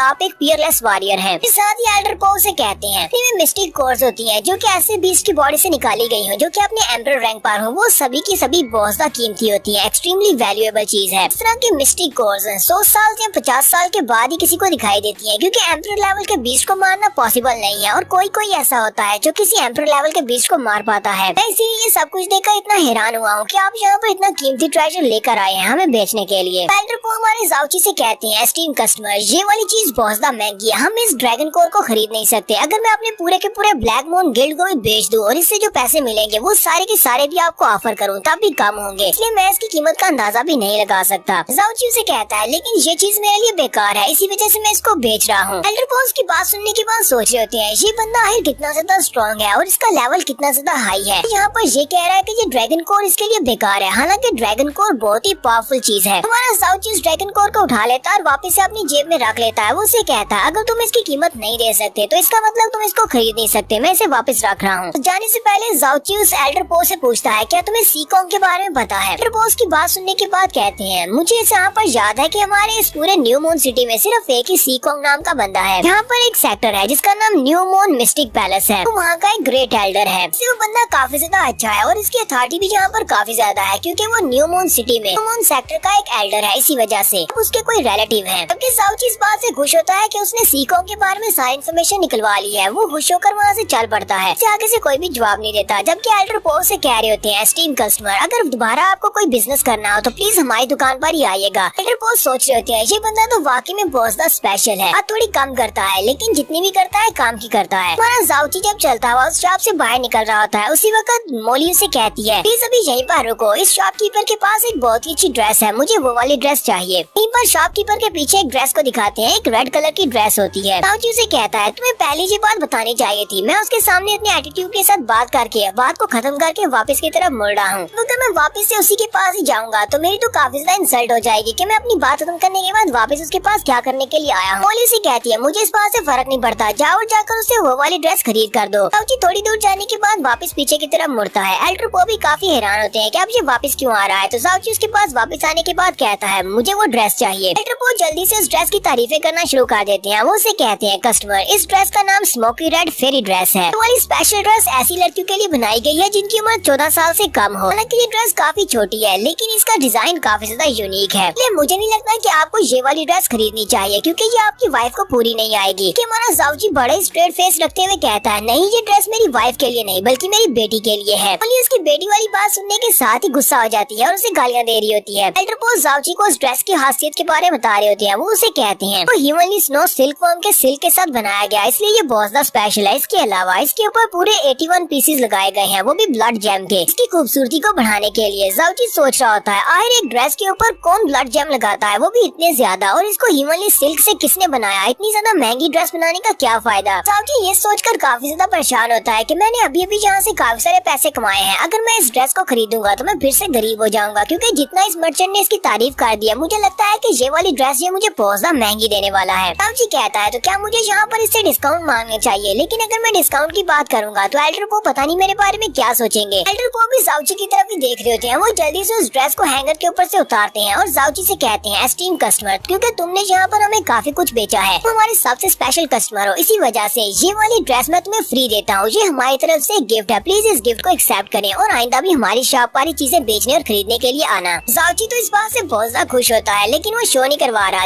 वो जल्दी से अपना हाथ आगे बढ़ाता है, ड्रेस ले लेता और कहता है ठीक है, मैं तुम्हें याद रखूंगा, अगली बार भी मैं तुम्हारी शॉप के ऊपर ही आऊंगा। जाओची वो ड्रेस लेकर वहाँ से चला जाता है। जबकि उसके जाने के बाद छोटा शॉपकीपर एल्डर पो से कहता है एल्डर पो, इससे पहले कभी न्यू मून सिटी में इस तरह के मास्टर के बारे में नहीं सुना, साथ ही मैंने इसकी स्ट्रेंथ को भी चेक किया था। जब ये यहाँ पर एंटर हुआ था तब इसकी स्ट्रेंथ सिंह मिस्टिक राम के फर्स्ट लेवल पर थी, लेकिन ये इतना ज्यादा स्ट्रॉन्ग नहीं है। एल्डर पो से कहते हैं तुम अभी बहुत ज्यादा यंग हो, इसी वजह से तुम्हें इतना ज्यादा एक्सपीरियंस नहीं है। इस बंदे के पास जो ड्रैगन कोर थी वो एक रियल ड्रैगन की थी। अगर इसने एक एम्परर लेवल के ड्रैगन को मारा है, इसके लिए अपनी स्ट्रेंथ को छुपाना कोई बड़ी बात नहीं है, क्योंकि तुम बहुत ज्यादा वीक हो, इसी वजह से तुम उसकी बॉडी के अंदर से निकलने वाले किलिंग इंटेंट को महसूस नहीं कर पाए। बॉडी के अंदर से जितना ज्यादा किलिंग इंटेंट निकल रहा था, मुझे लगता है कि उसने कम से कम 1 मिलियन लोगों की जान ली है, यानी 10 लाख लोगों की जान ली होगी, जाकर उसकी बॉडी से इतना ज्यादा डेंस हो रहा निकल पा रहा है। ये बात सुनते ही वो छोटा शॉपकीपर भी बहुत ज्यादा घबरा जाता है और कहता है क्या वाकई में वो इतना ज्यादा खतरनाक बंदा था। जाओची शॉप से जब बाहर आता है तो मोली काफी ज्यादा गुस्से में होती है। वो चिल्लाकर उसे कहती है तुम्हारी हिम्मत कैसे हुई वहाँ पर मुझे अपनी बेटी कहने की। जाओची उसे कहता है मास्टर, क्या तुम चाहती हो कि मैं वहाँ पर उसे बताता कि ये ड्रेस मेरी मास्टर के लिए? वो भी हैरान हो जाता है कि मेरी मास्टर मुझसे भी छोटी है, इसी वजह से मैंने उसे कह दिया कि ये मेरी बेटी के लिए है। मोली उसे कहती है चलो ठीक है, मैं तुम्हें इस बार माफ कर देती हूँ, क्योंकि मुझे यहाँ पर मेरी पसंद की ड्रेस मिल गई है, इसी वजह से। मोली उसे कहती है लेकिन तुमने उस शॉपकीपर को अपने पास से ड्रैगन कोर दिखा दी, तुम्हें इस बात का डर नहीं है कि वो लोग तुम्हारे पीछे लोगों को बेच सकते हैं ताकि तुमसे ड्रैगन कोर को छीना जा सके?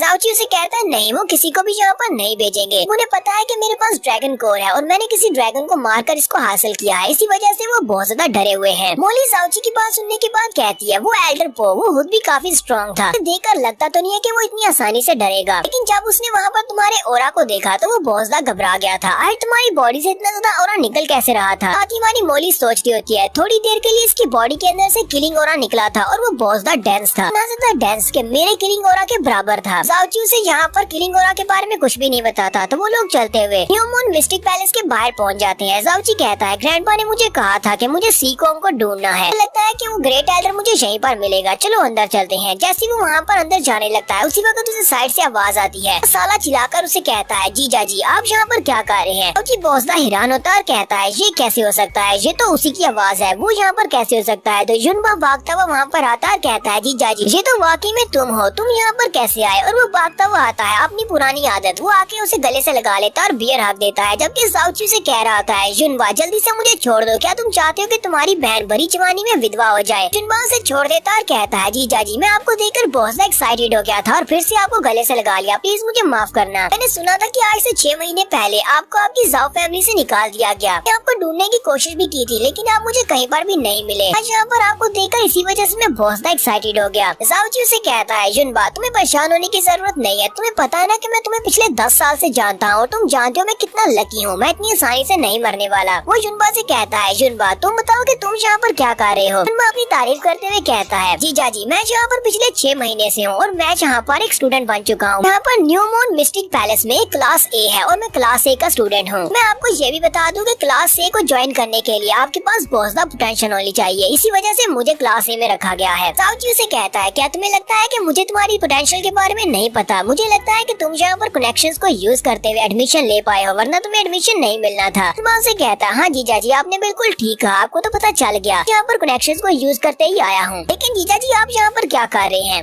जाओची उसे कहता है चलो मैं भी तुम्हें ये बात बता देता हूँ, मैं भी यहाँ पर कनेक्शंस को यूज करते हुए एक स्टूडेंट बनने के लिए आया हूँ, मैं इनके सेक्टर को ज्वाइन करने वाला हूँ। लोली जाओची से कहती है क्या तुम इस लड़के को जानते हो? ये लड़का कौन है? इसकी एज कितनी है? जी उसे कहता है ये मेरा सबसे अच्छा दोस्त है और ये मेरा साला भी है, इसकी उम्र 15 साल है। जाओची से कहता है लेकिन तुम इसकी एज के बारे में क्यों जानना चाहती हो? मोली जाओची से कहती है ये लड़का बहुत ज्यादा स्पेशल है, इसकी बॉडी के अंदर जो मेरिडियंस हैं उनको रॉयल लॉर्ड डिवाइन मेरिडियंस कहा जाता है। जाओची मोली से कहता है जरा इस बड़े से भैंसे की तरफ देखो तो सही, तुम्हें किस एंगल से लगता है कि इसके पास रॉयल ब्लड लाइन वाली मेरिडियंस हैं? जबकि युनबा उसे कह रहा होता है क्योंकि मैं पिछले 6 महीने से यहाँ पर स्टूडेंट हूँ तो मैं तुम्हें रास्ता दिखाता हूँ, मेरे पीछे पीछे आओ। मोली जाओची से कहती है इसकी मेरिडियंस बहुत ज्यादा स्पेशल है, एक नॉर्मल इंसान के मुकाबले में इसकी मेरिडियंस बहुत ज्यादा वाइडर है, इसकी जो मेरिडियंस का स्ट्रक्चर है वो नॉर्मल इंसान के मुकाबले में डिफरेंट है। इस बंदे को अपने आप को लेवल अप करने के लिए एक नॉर्मल इंसान के मुकाबले में 10 10 गुना ज्यादा मेहनत करना पड़ेगी। मोली जाओची से कहती है जिस जगह से मैं आई हूँ वहाँ पर इस तरह के लोग बहुत ज्यादा पावरफुल होते हैं और इस तरह के लोग ही पूरे के पूरे कंट्री के ऊपर राज करने के लायक होते हैं। लेकिन एक बार जब अपनी कल्टीवेशन को बढ़ा ले, कंट्री में तो रिसोर्सेज बहुत ज्यादा है जहाँ पर उनको लेवल अप करने में ज्यादा मुश्किल नहीं होती। लेकिन जहाँ पर ये लड़का सबसे ज्यादा बदकिस्मत है, यहाँ पर इसके पास इतने रिसोर्सेज नहीं है कि जो अपनी कल्टीवेशन को बढ़ा सके। मुझे तो लगता है कि ये अपनी बेसिक लेवल से भी ऊपर नहीं जा पाएगा क्योंकि यहाँ पर इस कंट्री में बहुत ही कम रिसोर्सेज हैं। इस लड़के को लेवल अप करने के लिए बहुत ज्यादा रिसोर्सेज की जरूरत है। और भी इसकी बात सुनने के बाद वहीं पर खामोश हो जाता है। नेक्स्ट सीन में देखेंगे क्या हमारा जाओची न्यू मून मिस्टिक सेक्टर को ज्वाइन कर पाएगा या नहीं। तो इस एपिसोड की शुरुआत में युनबा जाओची को एल्डर सीकोंग के पास लेकर जाता है। एल्डर सीकोंग जाओची से कहते हैं तुम कौन हो, तुमने मुझे बताया कि तुम मुझसे मिलना चाहते हो। तो जाओची एल्डर सीकोंग को अपने बारे में बताता है। वो उनसे कहता है मेरा नाम युनची है और मैं फ्लोटिंग क्लाउड सिटी से यहाँ पर आया हूँ। फ्लोटिंग क्लाउड सिटी में आपके एक पुराने दोस्त हैं, उनका नाम जाओ ली है, मैं उनका पोता हूँ। बात सुनते ही सीकोंग जल्दी से उठकर खड़े हो जाते हैं और कहते हैं हाँ मैं उस बंदे को जानता हूँ, वो मेरा बहुत ही अच्छा दोस्त है। और उनसे कहता है मेरे ग्रैंडफादर अभी भी वहीं पर फ्लोटिंग क्लाउड सिटी में है, लेकिन उन्होंने मुझे आपके पास भेजा है। और साथ ही वो अपने पास से टोकन उनको देता है और कहता है ग्रैंडपा ने मुझे ये टोकन दिया था और आपको देने को कहा था। एल्डर सीकोंग कहते हैं 7 साल गुजर चुके हैं, अगर 7 साल पहले तुम्हारे ग्रैंडपा ने मेरे बेटे की जान नहीं बचाई होती तो मेरा बेटा मर चुका होता। मेरे बेटे के अलावा मेरा कोई भी नहीं है, मेरा कोई भी डिसेंडेंट जिंदा नहीं बच पाता। मुझे इस बात पर यकीन नहीं हो रहा कि उसका ग्रैंडसन इतना बड़ा हो चुका है और आज यहाँ पर मेरे सामने खड़ा है।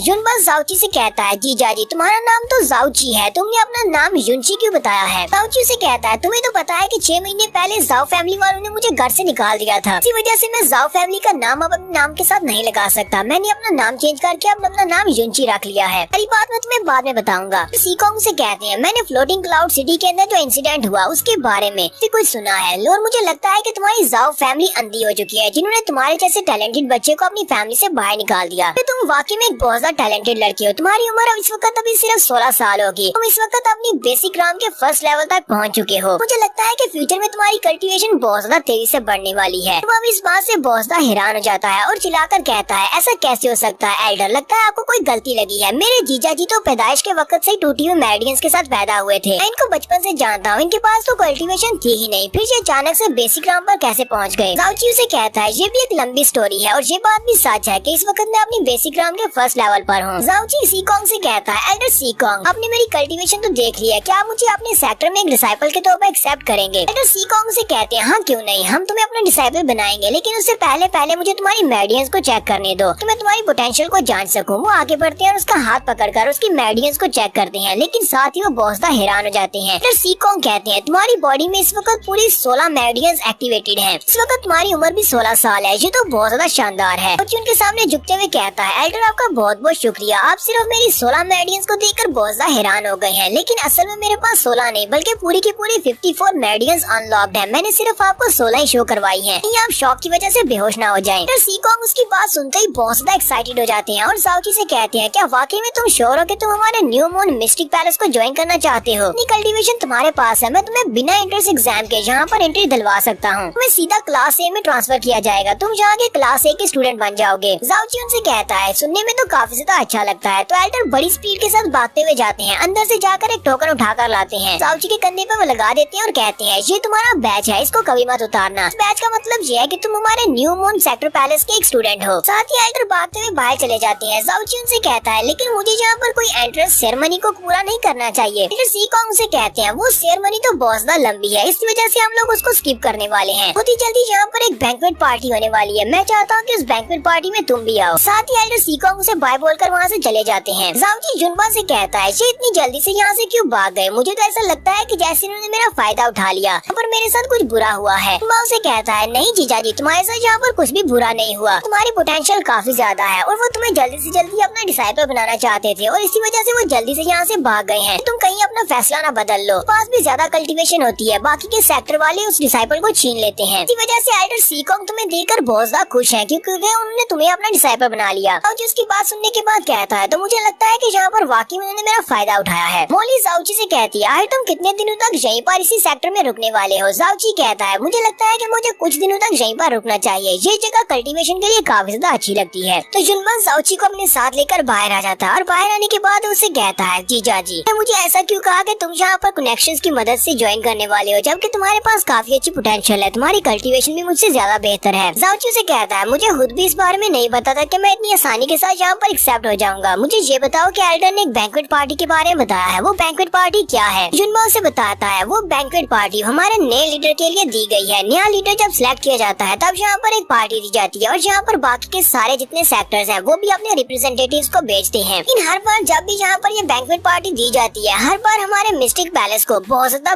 शर्मिंदगी का सामना करना पड़ता है। इस तरह की बैंक्वेट पार्टी में होता यह है कि बाकी के सेक्टर वाले जो यहाँ पर रिप्रेजेंटेशन के लिए आए होते हैं और हमारे नए लीडर को कंग्रेचुलेट करने के लिए आए होते हैं, तो अपने स्टूडेंट्स को भेजते हैं हमारे सेक्टर को चैलेंज करने के लिए। यहाँ पर 10 लड़के आगे बढ़ते हैं और 10 बच्चों को चैलेंज करते हैं। हम लोग हर बार 10 के 10 मैचेस को हार जाते हैं क्योंकि हमारे सेक्टर के जितने भी स्टूडेंट्स हैं वो बहुत ज्यादा कमजोर हैं। तो बाकी के सारे सेक्टर्स के स्टूडेंट्स बहुत ज्यादा पावरफुल होते हैं। इसी वजह से हमारे एल्डर की बहुत ज्यादा इंसल्ट हो जाती है। जाओची युनबा से कहता है चलो ये बात तो मानने लायक है कि बाकी के सेक्टर के स्टूडेंट्स काफी ज्यादा स्ट्रॉन्ग है और वो यहाँ पर हमारे साथ आकर हमारे बच्चों को चैलेंज करते हैं इस बैंक्वेट पार्टी में। ये वाली बात समझ से बाहर है। क्या वाकई में 10 के 10 बच्चे हार जाते हैं? हमारे उसे एक भी मैच जीतने नहीं होता। क्या हमारे सेक्टर के बच्चे इतने ज्यादा वीक हैं? युनबा उसे कहता है जीजा जी, बात यहाँ पर वीक होने की नहीं है, बात यहाँ पर दूसरों के स्ट्रॉन्ग होने की है। वो सभी लोग हमसे ज्यादा स्ट्रॉन्ग हैं। हमारे इस सेक्टर को इंपीरियल फैमिली वालों ने फाउंड किया था, यानी कि इंपीरियल फैमिली वालों ने इसकी बुनियाद रखी थी और यहाँ पर जितने भी डिसाइपल्स होते हैं वो सारे ही बाद में इंपीरियल फैमिली का हिस्सा बन जाते हैं। क्योंकि जितने सेक्टर्स हैं उन सभी की हिस्ट्री बहुत ज्यादा लॉन्ग है और उनके पास रिसोर्सेज भी बहुत ज्यादा है, हमारे मुकाबले में तो ज्यादा ही है। हमारे सेक्टर में जितने डिसाइपल्स आते हैं उन सभी को एक न एक दिन इंपीरियल फैमिली को ज्वाइन करना पड़ता है। हमारा सेक्टर जो है इंपीरियल फैमिली के साथ बाउंड है कि बाकी के सारे सेक्टर्स में जितने भी डिसाइपल्स हैं वो सभी लोग फ्री हैं, वो आजादाना अपनी कल्टीवेशन को आगे बढ़ा सकते हैं और उनके ऊपर कोई भी रूल्स एंड रेगुलेशंस नहीं होती। इसी वजह से वो ज्यादा स्ट्रॉन्ग है और हम लोग कम स्ट्रॉन्ग हैं। जाओची युनबा से कहता है जितने भी स्टूडेंट्स होते हैं जिनकी कल्टीवेशन हाई होती है वो सभी बहुत ज्यादा प्राउड और एरोगेंट होते हैं। उनमें से कोई भी इंपीरियल फैमिली को ज्वाइन करने के लिए किसी सेक्टर को ज्वाइन नहीं करेगा। लोग आजाद रहकर अपनी कल्टीवेशन को बढ़ाना ज्यादा पसंद करते हैं। युनबा जाओची से कहता है हमारे बैंक्वेट में 2 फैमिलीज ऐसी हैं जो कि बहुत ज्यादा पावरफुल हैं। वो लोग भी यहाँ पर आते हैं और उनके यहाँ पर आकर चैलेंज करने के बाद हमारा कोई बच्चा उनके सामने टिक नहीं पाता, ताकि इंपीरियल फैमिली वाले भी उनके साथ पंगा नहीं लेते। एक तो उनमें से फ्लेमिंग स्काई सेक्टर वाले हैं, जबकि दूसरे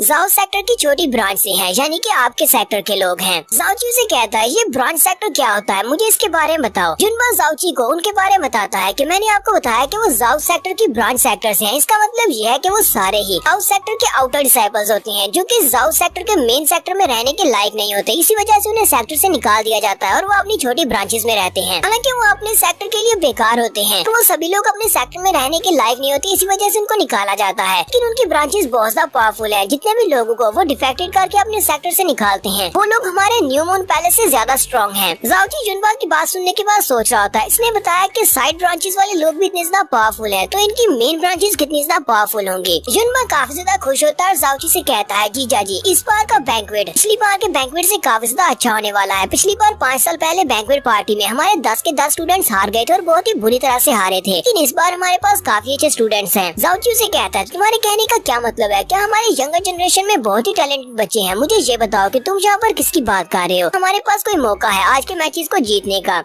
तो युनबा जाओची को सामने की तरफ इशारा करता है और कहता है जरा सामने उस लड़के की तरफ देखो। हालांकि दिखने में वो काफी ज्यादा हटा कटा है, लेकिन उसकी उम्र सिर्फ 17 साल है। उसके मसल्स तो देखो, उसके मसल्स काफी ज्यादा मजबूत हैं। इस वक्त वो अपनी बेसिक मिस्टिक स्टेज के 3rd लेवल पर है। जबकि जाओची उस हटे कटे बंदे को देखकर सोच रहा होता है, इसे लगता है कि वो बंदा स्ट्रॉन्ग है, उसके पास सिर्फ मसल्स हैं, इसके अलावा उसके पास कुछ भी नहीं है, वो किसी से फाइट करके जीत नहीं सकता। फिर साथ ही युनबा से कहता है जीजा जी जरा वहाँ पर देखो, वहाँ पर वो लड़का जो कि अपने हाथ में बुक लेकर खड़ा है, वो एक मार्शल आर्ट्स की बुक को पढ़ रहा है, काफी ज्यादा जीनियस है और इस वक्त वो अपनी कल्टीवेशन में काफी हाई है। उसकी उम्र 18 साल है, अपनी बेसिक मिस्टिक स्टेज के 5th लेवल पर है। उसके पास बहुत सारी नॉलेज है और यही नॉलेज उसकी स्ट्रेंथ बनती है। जाओची उसकी बुक की तरफ घूर कर देखता और कहता है पता नहीं ये लड़का कौन सी मार्शल आर्ट्स की बुक की बात कर रहा है। वो लड़का तो साफ साफ अपने हाथ में गंदी नावल लेकर खड़ा है, वो सिर्फ एक ठरकी के अलावा और कुछ भी नहीं है। साथ ही युनबा उसे कहता है हमारे इस बार के सबसे ज्यादा टैलेंटेड और जीनियस बच्चे 2 हैं, उनमें से एक का नाम मुरोंग है और दूसरी का नाम जूरो है। स्पेशली जूरो, वो 18 साल की है, वो इस वक्त अपनी बेसिक मिस्टिक स्टेज के 8 लेवल पर है और वो बहुत ज्यादा खूबसूरत भी है। इस वक्त वो हमारे सेक्टर की नंबर 1 जीनियस है। वो न सिर्फ बहुत ज्यादा खूबसूरत है बल्कि वो बहुत ज्यादा फ्रेंडली भी है, हर किसी के साथ बहुत ही अच्छे से बात करती है। जबकि जाओची युनबा की बात सुनने के बाद सोच रहा होता है उस गंदी नावल पढ़ने वाले लड़के को कहा कि वो बहुत ज्यादा नॉलेजेबल है और मार्शल आर्ट्स की बुक पढ़ रहा है। अगर मैं इसकी बात पढ़ रहा हूँ तो फिर तो वो लड़की बहुत खूबसूरत हो ही नहीं सकती, वो बहुत ज्यादा अगली होगी। तो जूरो भी वहाँ पर आ जाती है। वो उनसे कहती है तुम लोग यहाँ पर किसके बारे में बात कर रहे हो? और ज़ूरो बहुत ज्यादा खूबसूरत होती है। और उसकी तरफ देखता और कहता है, इसने कहा था कि ये खूबसूरत है, ये लड़की तो वाकई में बहुत ज्यादा खूबसूरत है। जुनबा उन दोनों से कहता है, मूरोंग ज़ूरो तुम दोनों यहाँ पर क्या कर रहे हो? ज़ूरो उसे कहती है, हम लोग हर मेडिसिनल हॉल की तरफ जा रहे हैं ताकि हम लोग वहाँ से अपने लिए कुछ मेडिसिन को चूज कर सकें, कुछ जड़ी बूटियाँ ला सकें। फिर साथ ही वो जाओची के बारे में उससे पूछते हैं कि ये लड़का कौन है। जाओची ने अपने बारे में बताता है, मेरा नाम युनची है और मैं इस सेक्टर में नया हूँ। यहीं पर जुनबा आगे बढ़ता है और जाओची की तारीफ करते हुए कहता है, ये मेरा जीजा है, इसने आज ही हमारे सेक्टर को ज्वाइन किया और ये हमारी क्लास में है। ज़ूरो जाओची से कहती है, मैंने तो सोचा भी नहीं था कि इतना हैंडसम लड़का हमारी क्लास को ज्वाइन करेगा, हमारी क्लास की सारी लड़कियां तो इसके लिए पागल हो जाएंगी। फिर साथ ही ज़ूरो हमारे जाओची से कहती है, अभी भी तुम्हारे इस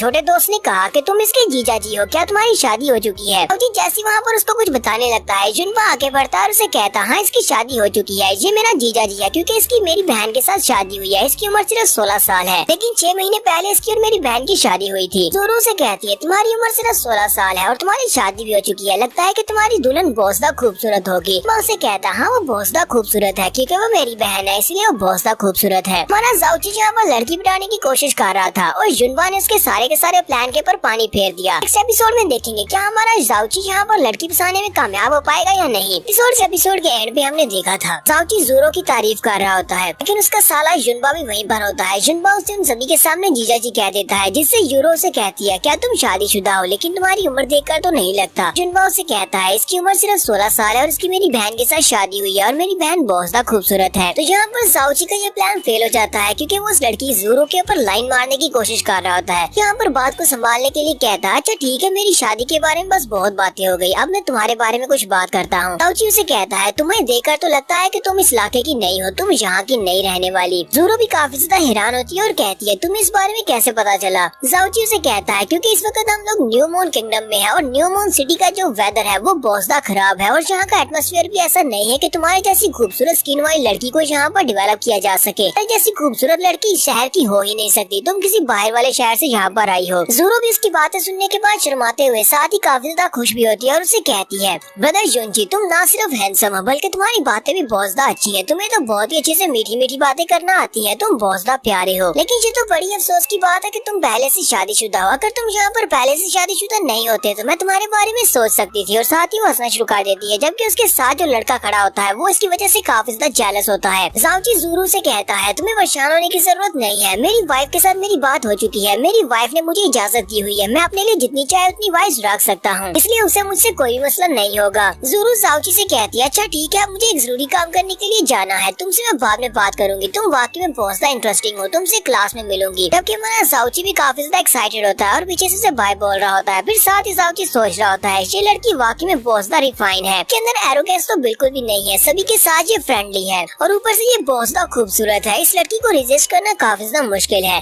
जाओची अभी इस लड़की के बारे में सोच रहा होता है कि उसी वक्त मूरोंग उसके कंधे पे हाथ रखता है और उसे कहता है, लगता है कि तुम्हें अपने स्टेटस के बारे में कुछ भी नहीं पता, पहले तुम्हें अपनी औकात देखनी चाहिए, उसके बाद अपने पाँव फैलाने चाहिए। मैं तुम्हें एक बात अच्छे से समझा दूं, यहाँ पर इस अकेडमी में कुछ ऐसे लोग हैं जिनसे बात करने के लायक तुम बिल्कुल भी नहीं हो। तो जाओची उसकी बात सुनने के बाद कहता है, बिग ब्रदर मुझे लगता है कि यहाँ पर तुम अपने स्टेटस को लेकर क्लियर नहीं हो, तुम्हें अपनी औकात पता होनी चाहिए, मैंने तो उस लड़की के साथ सिर्फ कुछ बातें ही की है, इस सबसे तुम्हें क्या मसला हो सकता है? मूरोंग गुस्से के साथ घूरकर उसकी तरफ देखता और कहता, अब तुम्हारी इस बात का क्या मतलब है? मुझे यहाँ पर अपने स्टेटस के बारे में क्लियरेंस नहीं है। जाओची उसे कहता है, क्या तुमने इस लड़की को देखा नहीं? ज़ूरो जब यहाँ से जा रही थी तो उसने तुम्हारी तरफ देखा भी नहीं और वो चुपचाप यहाँ से चली गई। तुम्हें लगता है कि तुम दोनों के दरमियान में कुछ है तो वो कम से कम तुम्हारी तरफ देखती या फिर तुम्हें अपने साथ लेकर यहाँ से जाती। मुझे तो ऐसा लगता है कि उस लड़की को तुम्हारी जरा भी परवाह नहीं है, लेकिन तुम यहाँ पर उस लड़की की वजह से मुझसे जेलस हो रहे हो। मतलब तो यह है कि तुम्हें अपनी औकात के बारे में पता ही नहीं है। मूरोंग गुस्से के साथ जाओची से कहता है, तुम मेरी एक बात को याद रखना, ज़ूरो से दूर रहना, वो तुम्हारी वाली नहीं है। मैं तुम्हें दूसरी बार ये बात नहीं कहूँगा। और साथ ही वो भी गुस्से के साथ पीछे की तरफ मुड़ जाता है। उसे कहता है, मेरे पास बहुत सारे तरीके हैं तुम्हें इस न्यू मून अकेडमी से बाहर निकलवाने के, इसलिए बस एहतियात करना, देखती जाओ क्या होता है। मूरोंग के वहाँ से चले जाने के बाद जुनबा जाओची को बताता है कि ये बंदा बहुत ज्यादा एरोगेंट है और इसका एटीट्यूड आसमान पर है क्योंकि इसका फादर सिटी का गवर्नर है। जीजा जी आपको इस लड़के से बहुत ज्यादा संभल कर रहना होगा क्योंकि ये बहुत ही तंग दिमाग का लड़का है, ये आपके साथ कुछ भी कर सकता है, हो सकता है ये आपको अकेडमी से निकलवाने की कोशिश करे। जाओची उसे कहता है, अच्छा तो ऐसी बात है कि ये यहाँ के गवर्नर का बेटा है, अच्छा ठीक है इन बातों को छोड़ो। फिर साथ ही वो उससे कहता है, जुनबा मुझे तुमसे किसी बारे में बात करनी है और ये बात बहुत ज्यादा सीरियस है, इस बात को ध्यान से सुनो। और जाओची बड़े सीरियस अंदाज के साथ उसे कहता है, उसके पास स्कूल के अंदर तुम मुझे अपना जीजा जी नहीं कहोगे। जुनबा जुनबा भी इस बात से काफी ज्यादा हैरान होता है। तो उसका जीजा जी उसे कहता है, यहाँ पर न्यू मून एकेडमी में बहुत सारी खूबसूरत लड़कियाँ हैं, अगर तुम मुझे सभी लड़कियों के सामने जीजा जी कहते रहोगे तो उनमें से कोई भी लड़की को मैं पटा नहीं पाऊंगा कि कोई भी लड़की शादीशुदा लड़के के साथ हुकअप नहीं करना चाहेगी। जुनबा चिल्लाकर उसे कहता है, अगर तुम यहाँ पर किसी और लड़के को पटाने की कोशिश करोगे तो फिर मेरी बहन का क्या होगा? क्या तुम मेरी बहन को धोखा देना चाहते हो? मुझे नहीं लगता कि ये करना ठीक रहेगा। साउची उसे कहता है, तुम इतना परेशान क्यों हो रहे हो? तुम्हारी बहन से मेरी इस बारे में बात हो चुकी है, तुम्हारी बहन को इस बात से कोई मसला नहीं है। उसने कहा था कि मैं अपने लिए जितनी चाहे उतनी लड़कियां पटा सकता हूँ। साथ ही साउची उसे कहता है, तुम्हारी सिस्टर इस वक्त फ्रोस्ट पैलेस में जाकर ट्रेनिंग कर रही है और मैं इस बारे में बिल्कुल भी श्योर नहीं हूँ कि हम दोनों वापस दोबारा कभी मिल पाएंगे या नहीं। चलो मैं यहाँ पर तुम्हें मर्दों वाली एक बात बताता हूँ। इस दुनिया में जितने भी मर्द होते हैं उन सभी के सिर्फ दो ही ड्रीम्स होते हैं, उनके दो सपने होते हैं। तो इस पूरी दुनिया के ऊपर राज करना, दूसरा पूरी दुनिया की औरतों के ऊपर राज करना। दुनिया के ऊपर राज करना ये तो हर एक का सपना होता है। इससे पता चलता है कि हम मर्द कितने ज्यादा स्ट्रॉन्ग हैं, इस पूरी दुनिया के ऊपर हुकूमत करने की ताकत रखते हैं, जबकि औरतों के ऊपर डोमिनेशन का मतलब ये है कि हम उनके साथ अच्छी मेमोरीज क्रिएट करें। जब भी हम दुखी होंगे तो हम किसी औरत के साथ अच्छे पल बिताए हुए याद करेंगे तो हम हैप्पी हो जाएंगे। जुनबा से कहता है, तो जीजा जी अगर मैं तुम्हें जीजा जी नहीं कहूँगा तो फिर मैं तुम्हें क्या कहा करूँगा? साउची उसे कहता है, तुम मुझे बॉस कह सकते हो, ब्रो कह सकते हो या फिर ब्रो यून कह सकते हो, कोई भी नाम चलेगा, बस मुझे जीजा जी मत कहना। जुनबा से कहता है, ठीक